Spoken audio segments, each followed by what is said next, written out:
Hello guys, welcome back to our creative.com channel. আমি আফসারুল ক্রিয়েটিভের পক্ষ থেকে আপনাদের সকলকে জানাই আন্তরিক ভালোবাসা এবং শুভেচ্ছা। আশা করি আপনারা সকলেই ভালো রয়েছেন। আজকে আমাদের আলোচনার বিষয়বস্তু হলো বিদেশি ট্রিটমেন্ট নিতে গিয়ে বাংলাদেশের রোগীদের কিছু সাধারণ ভুল এবং সেই ভুলগুলোকে কিভাবে এড়ানো যায়। আমি আফসারুল ক্রিয়েটিভের পক্ষ থেকে আপনাদের সামনে সেই ভুলগুলো তুলে ধরব। প্রথম ভুল, যথেষ্ট পরিমাণ তথ্য সংগ্রহ না করে আসা। বাংলাদেশের রোগীদের মধ্যে আমরা ইদারিং এই জিনিসটা খুব লক্ষ্য করতে পারি যে তারা ট্রিটমেন্টের জন্য সঠিক তথ্য সংগ্রহ না করে বিদেশে চলে আসেন। এতে সমস্যা হয় যে ডক্টরের আন্ডারে তারা ট্রিটমেন্টটা নিতে চাইছে সেই ডক্টর অ্যাভেলেবেল আছেন কিনা, বা যে হসপিটাল থেকে ট্রিটমেন্টটা নিতে চাইছে তারা সেই হসপিটালে গেছে কিনা, এই সমস্যার সম্মুখীন অনেক সময় হয়। তো এতে কি হয়, আগের থেকে তুলনামূলক খরচাটা বেড়ে যায়। তো কেয়ারটেক এই সমস্যা দূর করার জন্য তাদের অনেক ধরনের তথ্য প্রদান করে থাকে এবং সঠিক হসপিটাল থেকে ট্রিটমেন্টটা নেওয়ার জন্য সাহায্য করে থাকে। দ্বিতীয় ভুল, সঠিক ডকুমেন্টগুলো না নিয়ে যাওয়া।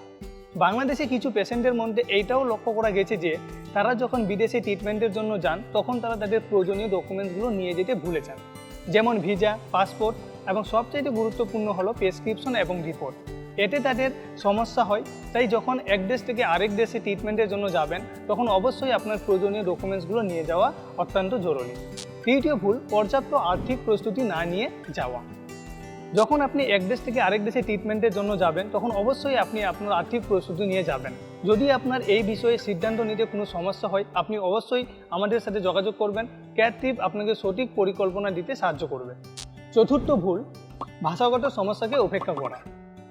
আমরা সকলেই জানি বিদেশে আমাদের একটা সমস্যা থাকে, যেটা হচ্ছে আমাদের ভাষাগত সমস্যা। এই ভাষাগত সমস্যার কারণেই চিকিৎসার ভুল বুঝাবুঝি হতে পারে। তো এই সমস্ত ভুল বুঝাবুঝি দূর করাতে ক্রিয়েটিভ আপনাকে সঠিক তথ্য দিয়ে হেল্প করবে এবং আপনি যাতে সঠিকভাবে যোগাযোগ করতে পারেন এই বিষয়ে আপনাকে সাহায্য করে থাকবে। পঞ্চম ভুল, পর্যাপ্ত পরিমাণ বিশ্রাম না নেওয়া। চিকিৎসার পরে পর্যাপ্ত পরিমাণে বিশ্রাম নেওয়া অত্যন্তই গুরুত্বপূর্ণ, স্পেশালি সার্জারির পরে। কিছু পেশেন্টের মধ্যে এই জিনিসটা লক্ষ্য করা গেছে যে চিকিৎসার পর তারা দ্রুত দেশে ফিরতে চায়। এতে পেশেন্টের অনেক সমস্যা হয়। পেশেন্ট আজও রিকভার হয়েছে কিনা, পেশেন্ট সব ধরনের সমস্যা থেকে সমাধান পেয়েছেন কিনা, এই সমস্ত না জেনে দেশে ফিরলে আবার পেশেন্টকে দেশ থেকে বিদেশে যেতে হয় ট্রিটমেন্টের জন্য। তাই সবচাইতে ভালো হবে চিকিৎসার পরে পেশেন্ট যদি একটু বিশ্রাম নিয়ে দেশে ফিরে তাহলে এটা অনেক উত্তম হয়। সো এই ছিল বাংলাদেশি পেশেন্টের সাধারণ 5টি ভুল যারা দেশ থেকে বিদেশে ট্রিটমেন্টের জন্য যায়।